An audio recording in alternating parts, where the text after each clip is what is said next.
we are talking about something that, if we learned was tied to the influence of big corporations, would not be surprising. I mean, I think that there's a really important distinction between being objective and being neutral. Neutral is sort of a proactive decision that you are going to kind of play both sides and concoct or fabricate a position where it doesn't appear as though you are taking a side. David Pakman, host of the David Pakman Show. Nice to meet you both. As you're pointing out, just about everybody has some kind of bias. Even if it's not a political bias, there can be advertiser bias or corporate bias or whatever kind of bias. Objectivity, I find to be much more interesting and more important, and that's what I try to do. So when I make an assessment of what I think is a good policy or not a good policy, I'm not pretending to have a position that is any different from my true, sincere, genuine position, but I try to be objective in accurately characterizing what my opposition's views are, why they came to those conclusions, so on and so forth. So I think a lot of times neutrality is the wrong goal and objectivity is sort of a better thing to strive for. Deciding whether you're going to put $100 a month into a cable subscription, supporting probably mostly channels you don't watch and certainly don't want to be supporting in many cases, versus channels like ours or independent media or whatever the case may be, all of those decisions are political, personal finance decisions. My philosophy on this show has been... Basically, my philosophy is that of responsible platforming, which is...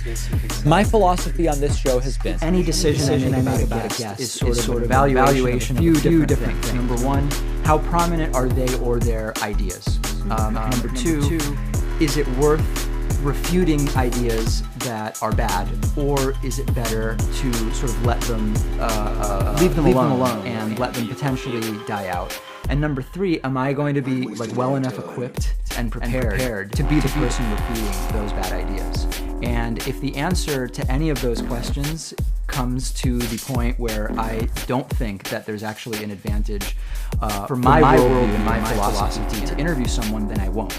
So my main concern when I interview someone like Richard Spencer or whoever else is I want to be really well prepared for when I hear something that I don't agree with, when I hear something that I think is damaging for our society, the idea of separating people by race, the idea of getting people out on the basis of a religious belief or ethnicity or whatever, I want to make sure that I'm prepared to take those ideas, take them on head on in a way that I feel good about, because the last thing I would want to even be flirting with or dancing with doing is giving someone a platform merely to espouse bad ideas in a way that could actually grow support for those ideas, or it could accomplish the exact opposite of what I'm looking to do. In my head, I'm thinking, let's say it's 20 years from now, and either the ideas of this guest have grown and have become mainstreamed, which would be horrible, or they've died away and people 20 years from now may have significantly moved on from these ideas as sort of being dangerous. If I do an interview where I give someone a platform to talk about their racist views or homophobic views or whatever it is that I find objectionable in whatever way, what will I sort of have accomplished by leaving that interview as part of the historical record, right? The fact that these ideas existed, that's a pretty low bar for me, and I think most people in the West who have access to media know that these bad ideas exist, so I feel much better about the idea that if in 20 years someone looks back at my interview with Richard Spencer, no matter what's happened with the alt-right and with white nationalism, it will be clear that I challenge the ideas, I challenge the ideas, and that I believe that they were bad, and that's something I can actually feel good about, rather than saying, talk about white supremacy or whatever else it might be. When it comes to personal finance, I think it just comes down to education, and in the same way that critical thinking is basically not taught, period, unless you seek out critical thinking in college, for example, critical thinking and personal finance really should be taught probably starting at age 12. I mean, it's middle school really where it should start to be taught. This is very scary, as I think you guys can understand. I kind of think it's an interesting topic to think about in terms of this narrative of time and again, violence and crime that we're seeing every single day in the news. So I think it's difficult because you have to look at, okay, how are we going to filter this in a way that we are not kind of putting forth really graphic and inappropriate images, but how are we also allowing people to open up a very important discussion and kind of have that discourse? Where do I get my values? Culture, family, science.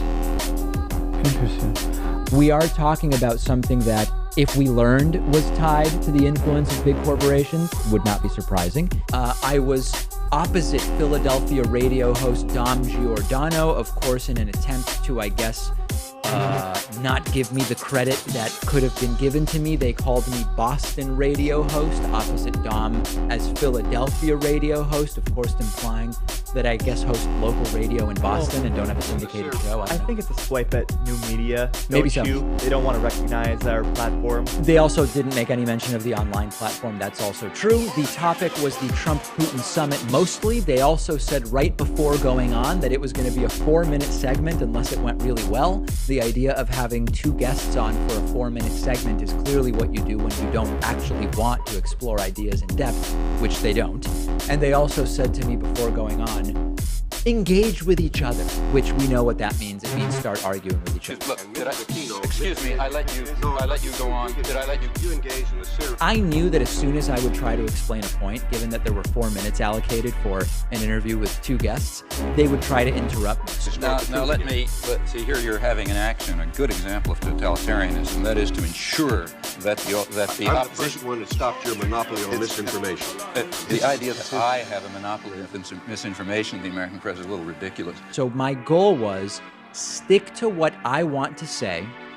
If interrupted, go back to what I want to say and see what I can do. And you will immediately realize that whenever I actually started to make a point, Except we can't. I'm afraid we're out of time. I would immediately be interrupted and given some kind of different question to answer. And it was a completely expected tactic. There was also the attempt made by the host to take on my views, sort of in addition to this Dom guy. So it ended up being, not surprisingly, Let's go back to the facts. me against the conservative guest and the host.